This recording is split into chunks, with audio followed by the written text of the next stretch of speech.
விசுவாச பிள்ளைகளே, உலகமெங்கு இந்த வார்த்தையை கேட்டுக்கொண்டிருக்கிற அருமையான கர்த்தருடைய பிள்ளைகளே, உங்களை யாவரும் கர்த்தரும் இரட்சகரும் ஏக தேவனாய் இருக்கிற ஆண்டவராய் இயேசு நாமத்தால் உங்கள் அன்போடு நாங்கள் வாழ்த்துகிறோம்.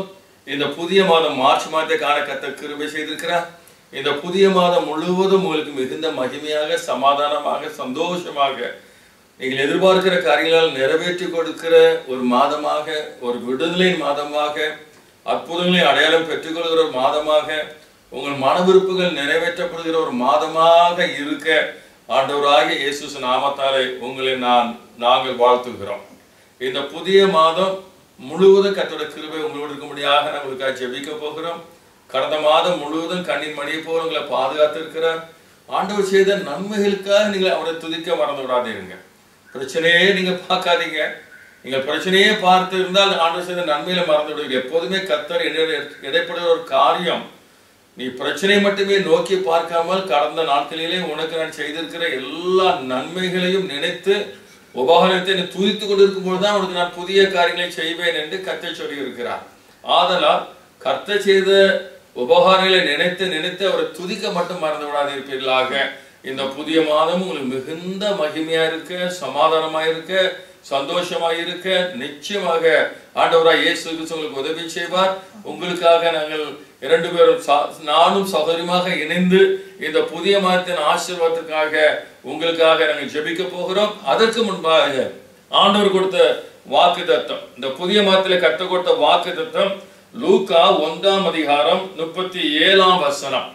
தேவனாலே கூடாத காரியம் ஒன்றுமில்லை என்றார். இது மரியாளுக்கு கர்த்தரால் அனுப்பப்பட்ட கேப்ரியல் தூதன் மூலமாக கொடுக்கப்பட்ட வார்த்தை. தேவனாலே கூடாத காரியம் ஒன்றுமில்லை. பாருங்கள், அவள் கன்னியா இருந்தால், ஆனால் அவளுக்கு குழந்தை பிறக்கும்படி சொல்லப்பட்ட பொழுது நான் திருமணமே ஆகவில்லையே, இது எப்படி ஆகும் என்று கேட்ட பொழுது, இது எப்படி ஆகும் என்று கேட்ட கேள்விக்கு கர்த்தர் கொடுத்த பதில்தான் தேவனாலே கூடாத காரியம் ஒன்றுமில்லை என்பதுதான். இதற்கு ஏராளமான சம்பவங்களை நாம் சொல்லலாம். ஆனால் என்னாகமம் 11ஆம் அதிகாரத்தில் பார்க்கிறோம், அங்கு இஸ்ரவேல் ஜனங்களை கர்த்தர் மோசேயின் மூலமாக வழிநடத்தி வருகிற நேரத்துல அந்த மக்களுக்கு ஒரு வினோதமான ஆசை வந்தது. என்ன ஆசைன்னு சொன்னால், எங்களுக்கு இறைச்சி சாப்பிட வேண்டும் போல இருக்கிறது, எங்களுக்கு இறைச்சி வேண்டும் என்று சொன்ன பொழுது அந்த காரியத்தை கேட்ட மாத்திரத்திலேயே மோசேக்கு மிகுந்த கோபம் வந்தது. ஆண்டவரை நோக்கி முறையிட ஆரம்பித்தார். ஏன்னு சொன்னால், அத்தனை லட்சம் மக்களுக்கும் இறைச்சி கொடுப்பதற்கு அங்க வழியே கிடையாது, ஒண்ணுமே கிடையாது. அப்போ ஆண்டவரை நோக்கி முறையிடுவதை பார்க்கிறோம். ஆண்டவரே, தயவு செய்து என்னை எடுத்துக்கொள்ளும், இந்த ஜனங்கள் எல்லாம் நானா பெற்றேன், எனக்கு முடியாது, இனிமேல் இவர்களை வழிநடத்த முடியாது என்று ஆண்டவரை நோக்கி முறையிட்ட பொழுது தேவனாகிய கர்த்தர், ஆண்டவராகிய இயேசு கிறிஸ்து மாம்சத்திலே வெளிப்பட்ட, இயேசுவின் நாமத்திலே வெளிப்பட்ட அந்த யெகோவா தேவன் அந்த மோசேயை பார்த்து சொல்லுகிறார், என்ன உனக்கு என்ன நடந்தது, ஏன் என்னை நோக்கி முறையிடுகிறாய், உனக்கு தெரியாத ஆண்டவரே, இந்த ஜனங்கள் எல்லாரும் இறைச்சி கேட்கிறாங்க, இத்தனை லட்சம் மக்களுக்கு நம்ம எப்படி இறைச்சியை கொடுக்க முடியும் என்று சொன்ன போது கர்த்தர் சொன்ன வார்த்தையை பாருங்க. அந்த என்னாகும் 11ஆம் அதிகாரத்தை மாத்து பாருங்கள். இறைச்சி தானே கேட்டாங்க, நீ ஏன் அதுக்கு பயப்படுற, அமைதியா இருக்கு, நான் செய்வேன். 1 நாள் 2 நாள் 5 நாள் 10 நாள் 15 நாள் அல்ல, 1 மாதம் மட்டுமாக நான் இறைச்சி கொடுப்பேன், 1 மாதம் மட்டும் மூக்கால் திகட்டி போகும் மட்டும் இறைச்சியை கொடுப்பேன் என்று கர்த்தர் சொன்னார். பாருங்க, இது ரொம்ப ஆச்சரியமா, நமக்கு இறைச்சி கொடுக்கிற வழியே கிடையாது. ஆனா 1 மாசம் ஆனாலும் மூக்கால் திகட்டி போக மட்டும் இறைச்சி கொடுப்பேன்னு சொன்ன பொழுது மோசே கேட்கிறார், ஆண்டவரே, உமக்கு என்ன தெரியாதா, என்னோடு இருக்கிற ஜனங்கள் எத்தனை லட்சம் என்று தெரியாதா, இங்க இருக்கிற ஆடு மாடுகள் சமுத்திரத்தை மச்சங்கள் எல்லாத்தையும் அடித்தாலும் கூட இந்த மக்களுக்கு இறைச்சி கொடுக்க முடியாதே, நீ சொன்ன வார்த்தை எப்படி நிறைவேற முடியும், இது எப்படி ஆகும் என்று அவன் கேட்ட பொழுது கர்த்தர் சொன்ன வார்த்தை, கர்த்தரால் ஆகாத காரியம் உண்டோ, நான் சொன்னதை நிறைவேறுகிறதா இல்லையா என்று சொல்லி இப்போது பார் என்று ஆண்டவர் சொல்லிவிட்டு அவர் செய்த காரியத்தை பாருங்க. அதே அதிகாரத்துல கர்த்தர் பாருங்க, தம்முடைய சமூகத்திலிருந்து ஒரு காற்றை புறப்பட பண்ணினார் சொல்லப்பட்டிருக்கிறாரு. இது மிகவும் முக்கியமான ஒரு வார்த்தை.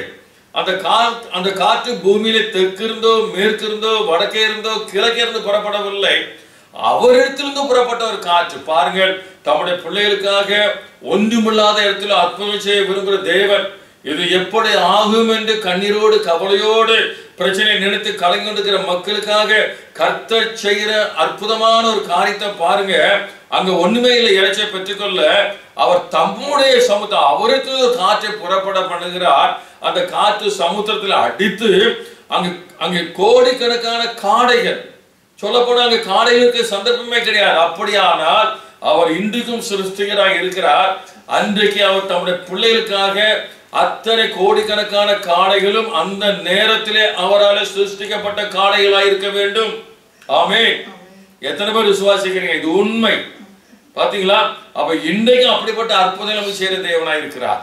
அவருக்கு புறப்பட்ட காற்று அந்த காடைகள் எல்லாம் அடித்துக் கொண்டு வந்து அவர் பாளையத்திலே இந்த பக்கம் ஒரு மைல், அந்த பக்கம் ஒரு மைல், இந்த பக்கம் ஒரு மைல், இந்த பக்கம் ஒரு மைல் முழுவதுமாக பாருங்கள் விழுந்து கிடக்க கிருபை கண்ணுக்கு எட்டின தூரம் மட்டுமாக இறைச்சிக்கு கர்த்தர் கொடுத்த காடைகள். பாருங்கள் என் அருமையான தேவனுடைய பிள்ளைகளை, ஆண்டவர் சொன்ன வார்த்தை இது எப்படி ஆகும் என்று கேட்டா, தேவனால் கூடாத காரியம் ஒன்றும் இல்லை என்பதை கர்த்தர் நிரூபிக்கும்படியாக என்னால் எல்லாம் கூடும், நான் சர்வ வல்லமுள்ள தேவன், நான் ஜீவனுள்ள தேவன், என் பிள்ளைகளை ஆசீர்வதிப்பதற்காக நான் செய்கிற காரியங்கள் மகத்துவமானகள், என் காரியங்கள் அதிசயமானவர்கள் என்று நிரூபிக்கும்படியாக என் அருமையான தேவனுடைய பிள்ளைகளே, அது மட்டுமல்ல உன் நினைவுகள் என் நினைவுகள் அல்ல, உன் வழிகள் என் வழிகளும் அல்ல சொன்ன அந்த வார்த்தை நிறைவேறும்படியாக அவருக்கே உரிய வழியிலே அவர் தம்முடைய அனந்த ஞானத்தினுடைய கிரியைகளை செய்து அந்த காடைகளை வரவழைத்து அவர் சொன்னபடியே பாருங்கள் திகட்டி போகும் மட்டும் இறைச்சியை சாப்பிடும்படியாக இறைச்சியை கர்த்தர் இஸ்ரவேல் ஜனங்களுக்கு கொடுத்தார். அல்லேலூயா. அந்த தேவன் தான் இன்றைக்கு நம்முடைய தேவன். ஆபிரகாம், ஈசாக், யாக்கோபுடைய தேவன் தான் நம்முடைய தேவன். அவர் தான் மாம்சத்தில் இயேசுவாக வெளிப்பட்டவர். இன்னைக்கு அந்த ஆண்டவராய் இயேசு கிறிஸ்து இன்றைக்கு நமக்கு அதே அற்புதம் செய்கிற தேவனாய் இருக்கிறார். பாருங்கள், அவரே சொன்னார் மாம்சத்தில் வெளிப்பட்ட போது இது மனுஷனால் கூடாதது, ஆனால் என்னால் கூடாத காரியம் ஒன்றுமில்லை என்று சொன்ன தேவன். என் அருமையான தேவனுடைய பிள்ளைகளை பலவிதமான பிரச்சனைகளை சந்தித்து இது எப்படி ஆகுமோ, இது எப்படி நடக்க போகிறதோ, இது எப்படி ஆக போறதோ, ஐயோ நான் வெக்கப்பட்டு போய்விடுவனோ, நான் வேலைப்பட்டு போய்விடுன்னு சொல்லி கலங்கி கொண்டிருக்கிற வேலையில இன்றைக்கு ஆண்டவர் உங்களுக்கு கொடுக்கிற வார்த்தை அதே வாக்குத்தத்தம், என் மகனே என் மகளே என்னால் கூடாத காரியம் ஒன்றுமில்லை என்பதாக சொன்ன தேவன். அன்றைக்கு பாருங்கள் இறைச்சியே இல்லாத இடத்துல பாருங்கள் அற்புதமாக அந்த ஜனங்கள் திகட்டி போக மட்டும் இறைச்சியை கொடுத்து ஆசீர்வதித்தது போல ஒன்றுமே இல்லாத சூழ்நிலை மத்தியில உங்கள் பிரச்சனைகளை மாற்றி தேவைகளை சந்தித்து வியாதிகளை நீக்கி உங்கள் வருமானத்தை ஆசீர்வதித்து உங்கள் விருப்பங்களை எல்லாம் நிறைவேற்றி என்னால் கூடாத காரியம் ஒன்றுமில்லை என்பதை இந்த மார்ச் மாதம் மட்டுமல்ல அவர் வருகை மட்டும் உங்கள் வாழ்க்கையில நிறைவேற்றுவார். ஆமென். விசுவாசிக்கிறீங்களா? விசுவாசிகள் ஆமென் என்று சொல்லுங்க. Praise the Lord. சரி, இப்போ நாங்கள் உங்களுடைய ஆசீர்வாதத்துக்காக ஜெபிக்க போகிறோம். நம்ம எல்லாரும் கண்களை மூடு முழங்கால் படிட்டு நாம் ஜெபிப்போமா? எங்கள் அன்பின் பிதாவே, எங்கள் ஆண்டவராகிய இயேசு கிறிஸ்துவே, அப்பா பிதாவே சொல்லி கூப்பிடக்கூடிய புத்திர ஸ்வீகாராவை தந்தவரே நாங்கள் துதிக்கிறோம், சொத்திருக்கிறோம். ஒருவராய் பெரிய அதிசயங்களை செய்கிற தேவனே நாங்கள் துதிக்கிறோம். அப்பா நீர் மெய்யான தேவனும் மகா தேவனும் என்னிடையும் ஸ்தோத்திரிக்கப்பட்ட சர்வத்திற்கு மேலான தேவனாய் இருக்கிறபடினாலே உமக்கு ஸ்தோத்திரம். அப்பா உம்மை தெய்வமாக கொண்டிருக்கிற ஜனம் எவ்வளவு பாக்கியம் உள்ளது ஆண்டவர். கர்த்தாவே ஏசப்பா, இந்த ஜெபத்திலே ஆண்டவரை இணைந்திருக்கிற பிள்ளைகள் இந்த வார்த்தை கேட்ட அத்தனை பிள்ளைகளுக்காக நான் ஜெபிக்கிறேன். கர்த்தாவே கடந்த மாதம் முழுவதுமாக எல்லாரும் காத்திரே உமக்கு ஸ்தோத்திரம். இந்த புதிய மாதம் மார்ச் மாதத்தை சோத்தோடு பலத்தோடு காண கிருபை செய்திருக்கிறேன். கொடா கொடி ஸ்தோத்திரம். இந்த மார்ச் மாதம் முழுவதும் பிள்ளைகளுடைய கிருபை தாங்கட்டும். ஆண்டவரே பிள்ளைகளை கிருபையினாலே கரம் பிடித்து நடத்துவீராக. இந்த மார்ச் மாதம் முழுவதும் ஒவ்வொரு பிள்ளைகளுக்கு முன்பாக உங்களுடைய சமூகம் செல்லட்டும். கோணலானவர்களை செவ்வாயாக்குவீராக. தடையிலே நீக்கி போடுகிற ஒரு பிள்ளைகளுக்கு முன்பாக நடந்து சென்று உங்களுடைய பிள்ளையுடைய காரியங்களெல்லாம் நீர் வாய்க்க பண்ணும்படியாக ஜெபிக்கிறேன். இந்த மார்ச் மாதம் 31 நாட்களும் ஒவ்வொரு இமை பொழுதும் உங்களுடைய பிள்ளைகளுடைய மகிமையால் நிரப்புவீராக. உங்களுடைய அபிஷேகத்தால் நிரப்புவீராக. ஒவ்வொரு பிள்ளைகளையும் அது தனிப்பட்ட முறையில குடும்பமாக நீர் கரம் பிடித்து நீர் நடத்தும்படியா நாங்கள் ஜெபிக்கிறோம். ஆண்டவரே இந்த மாதத்தில் ஒரு குறைவில்லாதபடி கர்த்தர் நடத்துவீராக. கடந்த மாதத்தில் என்னென்ன குறைவோடு இந்த புதிய மத்தை அவர் சந்தித்தார்களோ, கடந்த மாதத்தில் காணப்பட்ட அத்தனை குறைவுகள் இப்பொழுது ரைட் நவ் லார்ட் இயேசு கிறிஸ்துங்கிற வல்லமையுள்ள நாமத்தினாலே உங்களுடைய ஐஸ்வர்யத்தின்படி எல்லாம் நிறைவாக்கி கொடுக்கப்படுவதாக, பாத்திரம் நிரம்புவதாக. உன் கையின் பிரயாசத்தினை சாப்பிடுவாய், உனக்கு பாக்கியம் என்ன உண்டாகி சொன்னீரே, அப்படியே நிறைவேறட்டும். இந்த மாதத்திலே ஆண்டவரே 100 மடங்கு பலன் கிடைக்கட்டும். யார் யார் தொழில் செய்கிறார்களோ, யார் யார் ஆண்டவர் வியாபாரத்தில் இருக்கிறார்களோ, அத்தனை பேருடைய கையின் பிரயாசத்தை ஆசீர்வதிப்பீராக. யார் யார் வேலையில் இருக்கிறார்களோ, நல்ல ப்ரமோஷனை கொடுப்பீராக, நல்ல சம்பள உயர்வை கொடுப்பீராக. இந்த வார்த்தையை கேட்டுக் கொடுக்கிற பிள்ளைகளுக்கு வருமானத்தில் குறைவு வரக்கூடாது, வருமானத்தில் போராட்டம் வரக்கூடாது. ஒவ்வொரு குடும்பத்தின் வருமானம், அப்பம், தண்ணீர் ஏசப்பாவுடைய கரத்தால் தொட்டு ஆசீர்வதிக்கப்படுவதாக. ஒவ்வொரு குடும்பத்திலும் ஆசீர்வாதமான மழை பெய்யட்டும் ஆண்டவரே, மழை பெய்யட்டும் இயேசுராஜா. கர்த்தாவே, இந்த மாதத்தை நன்மையால் முடிசூட்டுவீராக. இந்த மாதம் முழுவதும் இந்த வார்த்தை கேட்டு ஜெபத்தில் ஈடுபட்டு கொடுக்க பிள்ளைகளுக்கெல்லாம் நல்ல சோத்தியம் பலனை கொடுப்பீராக. கடந்த மாதம் வியாதியோடு இருந்து இந்த புதிய மதத்தில் யார் யார் வியாதியோடு பலத்தோடு இந்த புதிய மதத்தை சந்தித்தார்கள், இப்பொழுது கர்த்தராகிய இயேசு கிறிஸ்துவின் வல்லமையுள்ள நாமம் எல்லா வியாதிகளையும் தொடுவதாக. அந்த வியாதி இப்பொழுதே இயேசுவின் நாமத்தால் விடுதலை உண்டாகட்டும் ஐயா. இப்பொழுது உங்களுடைய கரம் தொடரட்டும், எல்லா வியாதிகள் அழிந்து போகட்டும், இயேசுவின் நாமத்தால் சுகம் உண்டாவதாக. கர்த்தாவே, உச்சம் தலையிலிருந்து உள்ளங்கால் வரை ஒவ்வொரு வியாதிப்பட்ட மக்களுக்கு நம்முடைய வல்லமை இறங்கட்டும் ஆண்டவரே. ஏசப்பா, சரீரங்கள் உயிர்ப்பிக்கப்படுவதாக. இன்று கண்ட ஏற்கனவே இனிமேல் காணக்கூடாது ஐயா. உங்களுடைய பிள்ளைகள் சுகமாய் தங்கியிருக்கட்டும் ஐயா. கர்த்தர் நாமம் பலத்த துருகம், நீதிமான சுகமாய் தங்கியிருப்பான்னு சொன்னீரே, அப்படியே நிறைவேறட்டும். இது கடைசி காலம், உங்களுடைய வருகை சீக்கிரமாய் இருக்கிறதா ஆண்டவரே. தகப்பனே, நம்முடைய பிள்ளைகளை நம்முடைய வருகைக்கு ஆயத்தப்படுத்துவீராக. எல்லாரும் அப்போஸ்தலர் 2:38 கீழ்ப்படிந்த மனவாட்டிகளாக நம்முடைய வரைக்கும் ஆயத்தமாகட்டும் ஐயா. இந்த நேரத்தில் கர்த்தாவே, தூர தேசத்தில் பல தேசங்களிலே ஆங்காங்கு படிக்க போயிருக்கிற பிள்ளைகளை கர்த்தர் ஆசீர்வதியும், வேலைக்கு போயிருக்கிற பிள்ளைகளை ஆசீர்வதிப்பீராக. அந்தந்த இடத்துல அவர்கள் சமாதானமாய் தங்கி இருக்கட்டும் ஐயா. அவருடைய படிப்பு வெற்றிகரமா இருக்கட்டும், அவருடைய வேலைகள் வெற்றிகரமா இருக்கட்டும், குடும்ப வாழ்க்கை வெற்றிகரமா இருக்கட்டும். இந்த நேரத்தில் யார் யார் குடும்பத்தில் கணவன் மனைவியில் போராட்டம் இருக்கிறதோ, பிரிவினையில் இருக்கிறதோ, அந்த பிரிவினை ஆவிகளை இயேசு கிறிஸ்துவின் வல்லமையுள்ள நாமத்தால் கடிந்து அப்புறப்படுத்துகிறோம் ஆண்டவரே. எந்த பொல்லாத ஆவிகள் குடும்பத்தில் கிரியை செய்யாம காத்துக்கொள்ளும். இந்த வார்த்தை கேட்கிற ஒவ்வொரு பிள்ளையோட வீட்டையும் உங்களுடைய மகிமையால் நிரப்பும். எல்லாருடைய உடைமைகள், துணிமணிகள், வாகனங்கள் அபிஷேகத்தால் நிரப்புவீராக. அந்த வீடுகளை சுற்றி அக்கினிமலா இருப்பீராக. எந்த வாதை குடும்பத்தில் பிரவேசிக்க கூடாதப்பா. கர்ப்பத்தின் கனிக்காக கண்ணீரோடு காத்திருக்கிற பிள்ளையோட கர்ப்பத்தை இப்பொழுதே ஆசீர்வதிங்க சொல்பா.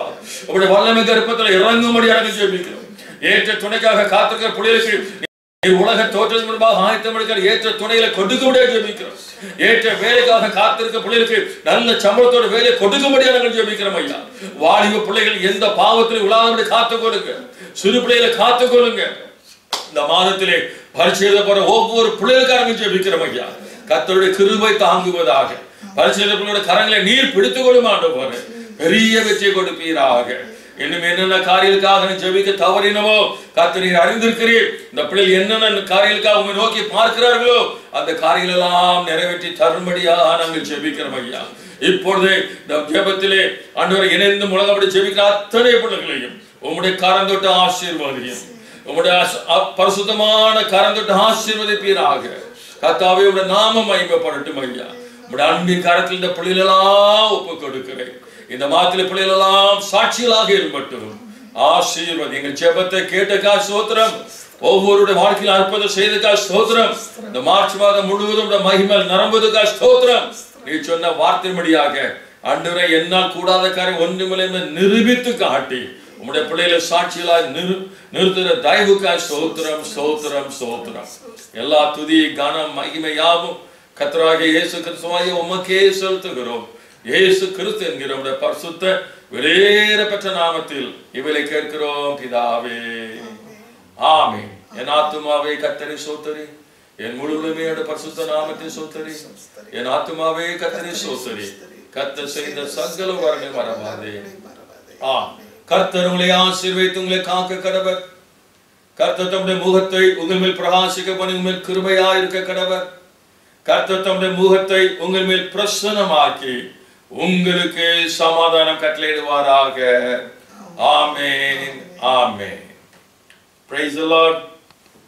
கர்த்தர் ஸ்தோத்திரம். கர்த்தர் நம்முடைய ஜெபத்தை கேட்டிருக்கிறாரு. கர்த்தர் உங்கள் வாழ்க்கையில் அற்புதம் செய்ய தொடங்கிட்டாரு. நீங்கள் பெற்றுக்கொண்ட அற்புதத்தை குறித்து எங்களுக்கு சாட்சியாக இதில் தெரிவிங்கள். ஆண்டோட நாமங்கள் மூலம் மகிமைப்படுவதாக. Praise the Lord. Amen.